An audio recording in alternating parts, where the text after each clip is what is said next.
آئیے کتاب رحمت سورہ الکہف اٹھائیں۔ اللہ تعالیٰ نے ایک واقعہ بیان کیا ہے حضرت موسیٰ اور حضرت خضر علیہ السلام کا، کہ حضرت موسیٰ علیہ السلام عزم مصمم کر کے جب چلے تو اللہ فرماتا ہے کہ ہم نے حضرت موسیٰ علیہ السلام کو جس بندے کی نشانی بتائی تھی وہ بندہ ان کو وہاں مل گیا۔ سفید چادر اوڑھے حضرت خضر علیہ السلام وہاں لیٹے ہوئے تھے، تو یہ جا کے ان کے پاس کھڑے ہو گئے کہ حضرت میں آپ کی خدمت میں اس لیے آیا ہوں کہ اللہ نے آپ کو جو خصوصی علم عطا کیے ہیں میں ان کو سیکھنے کی غرض سے آپ کی چوکھٹ پہ آیا ہوں۔ کہا تم میرے ساتھ صبر نہیں کر پاؤ گے، معاملے مشکل ہیں، سفر دشوار ہے، منزل کٹھن ہے، اور میرے معاملات ایسے ہیں کہ تم اعتراض کرو گے اس کے بغیر تم رہ نہیں سکتے۔ حضرت موسیٰ علیہ السلام نے کہا اگر اللہ نے چاہا تو آپ دیکھیں گے میں صبر کروں گا اور آپ کے کسی حکم کی کسی کام کی میں نافرمانی نہیں کروں گا، کسی کام کا انکار نہیں کروں گا۔ کہا کہ اچھا شرط یہ ہے کہ جو میں کروں اس پر تم اعتراض نہیں کرو گے، سوال نہیں کرو گے، یہاں تک کہ میں خود ہی نہ بتاؤں۔ تو کہا کہ یہ شرط ٹھہری، میں کوئی بات نہیں کروں گا۔ فانطلقا، دونوں چل پڑے، دریا کے پار جانا تھا۔ جو کشتی کا مالک تھا، کشتی بان تھا، وہ حضرت خضر علیہ السلام کو جانتا تھا تو اس نے کرایہ بھی نہیں لیا، لیکن جب کشتی پر سوار ہوئے تو عصا مار کے حضرت خضر علیہ السلام نے کشتی کا ایک پھٹا توڑ دیا۔ تو بے ساختہ حضرت موسیٰ علیہ السلام نے کہا آپ نے پھٹا توڑ دیا، یہ سارے ڈوب جائے؟ کہا میں نے کہا تھا نا تم میرے کاموں پہ صبر نہیں کر پاؤ گے۔ تو حضرت موسیٰ کو یاد آیا، کہا میں بھول گیا تھا، اس پر مواخذہ نہ کیجیے۔ پھر دونوں چل پڑے، بچے کھیل رہے تھے، ایک خوبصورت لڑکا وہ بھی بچوں میں کھیل رہا تھا۔ حضرت خضر آگے بڑھے اور اس کی گردن مروڑ دی، اس کو قتل کر دیا۔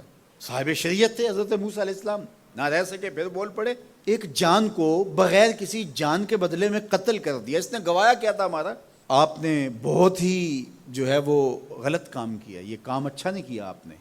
کہا میں نے کہا نہیں تھا کہ تم میرے ساتھ صبر نہیں کر پاؤ گے۔ کہا ایک موقع اور دے دیجئے، اب اگر میں نے کوئی اعتراض اٹھایا تو پھر دوبارہ مجھے آپ اپنی صحبت میں نہ رکھیے، عذر تمام ہو جائے گا۔ پھر دونوں چل پڑے، یہاں تک کہ ایک بستی میں دونوں آئے تو آپ نے بستی والوں سے کہا کہ ہم مہمان ہیں، آپ ہماری مہمان نوازی کیجیے، کھانا کھلائیے۔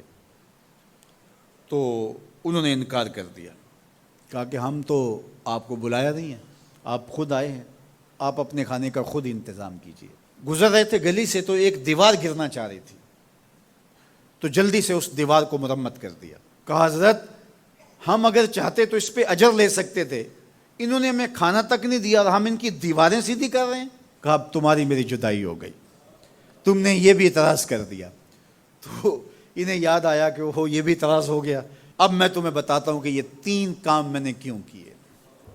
اللہ اکبر۔ اب سنیے، قرآن ہمیں بتاتا ہے کہ ظاہری علم بھی ہوتا ہے لیکن کوئی باطنی علم بھی ہوتا ہے۔ کہا وہ پہلی بات کشتی والی سنو، یہ 2 مسکین بچوں کی کشتی تھی، ان کے گھر کا چولہا اس کی کمائی سے جلتا تھا۔ دریا کنارے کنارے ایک ظالم بادشاہ رہا تھا جو لوگوں کی کشتیاں چھین رہا تھا، ہم نے تھوڑا سا عیب لگا دیا، وہ ٹوٹی کشتی چھوڑ کے چلا گیا۔ اب وہ تھوڑے سے پیسے لگا کے کشتی مرمت کرا لیں گے، گھر کا چولہا جلتا رہے گا، بتاؤ اچھا کیا یا برا کیا؟ کہا رہی بات اس بچے کی جس کو ہم نے قتل کیا، اس کے ماں باپ مومن تھے، نیک تھے، صالح تھے، بچے نے بڑا ہو کے بہت برا ہونا تھا، ہم نے اس کو قتل کر دیا، اللہ اس کے بدلے ان کو بہتر اولاد دے گا۔ علماء تفسیر نے لکھا ہے اس بچے کے بدلے میں اللہ نے ان والدین کو ایک بیٹی عطا کی جس کی نسل سے 70 نبی پیدا ہوئے۔ دیوار کی کہانی بھی سن لیجئے، یہ شہر کے 2 یتیم بچوں کی دیوار تھی اور اس کے نیچے ان کا خزانہ تھا اور ان کا باپ بڑا نیک تھا۔ خزانہ دیوار کے نیچے ہے، دیوار گرنا چاہ رہی ہے، کسی معمولی دھکے سے گر جاتی۔ 2 ہی صورتیں تھیں، یا وہ بچے خود اپنا خزانہ اٹھا لیتے یا لوگ اٹھا کے لے جاتے۔ لوگ اٹھا کے لے جاتے پھر بھی ہاتھ میں کچھ نہ آیا، اور اگر وہ خود اٹھا لیتے تو بچے ہیں، بچپنے کی وجہ سے وہ اس کو اڑا دیتے۔ تو ہم نے اس کے اوپر دیوار کھڑی کر دی، جب تک وہ اس قابل نہیں ہو جاتے کہ یہ خزانہ نکال کے اس کو صحیح مصرف پہ لگا سکیں، اتنی دیر تک دیوار گرے گی نہیں۔ اللہ اکبر۔ وہ کسی وجہ سے دیوار قائم رہے گی، اور جب وہ اس عمر کو پہنچ جائیں گے جس عمر میں وہ اس خزانے کو سنبھال سکیں گے تو پھر دیوار خود بخود گر جائے گی اور یہ خزانہ نکال کر کے اپنے کام پہ لے آئیں گے۔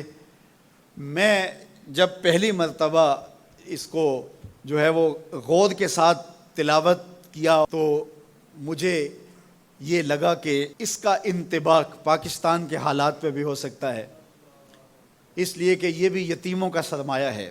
کتنے یتیم روتے بلکتے رہ گئے اور ان کے سر سے جو ہے وہ سائے اٹھ گئے اس وطن کے لیے، لیکن میرے مالک نے اس ملک کے خزانوں پر گہرے پہاڑ اور بڑی بڑی دیواریں کھڑی کر دی ہیں۔ جب تک یہ قوم بلوغت تک نہیں پہنچے گی اتنی دیر تک وہ خزانے ظاہر نہیں ہوں گے، اور جب یہ قوم اپنی بلوغت تک پہنچے گی، شعوری بلوغت، فکری بلوغت، علمی بلوغت، اور رب سے جو وعدہ کیا تھا پاکستان کا مطلب کیا، لا الہ الا اللہ، جب اس بلوغت تک یہ پہنچ جائے گی، اس وعدے کی تکمیل ہوگی، پھر رب دیوار ہٹا دے گا اور پاکستان کو اللہ اتنے خزانے دے گا اور پاکستان ایسا مالا مال ہوگا دنیا دیکھنے آئے گی انشاءاللہ۔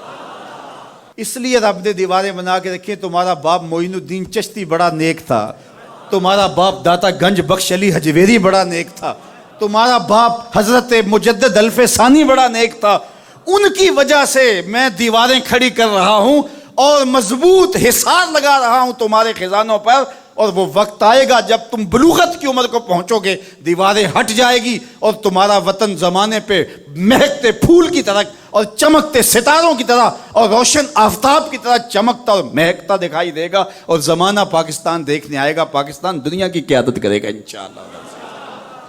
تو کہا یہ تعویل ہے ان باتوں کی جو باتیں میرے رب نے مجھے بتائی، اور یہ میں نے اپنی مرضی سے نہیں کہیں، اور جو میں نے کیا اپنی مرضی سے نہیں کیا۔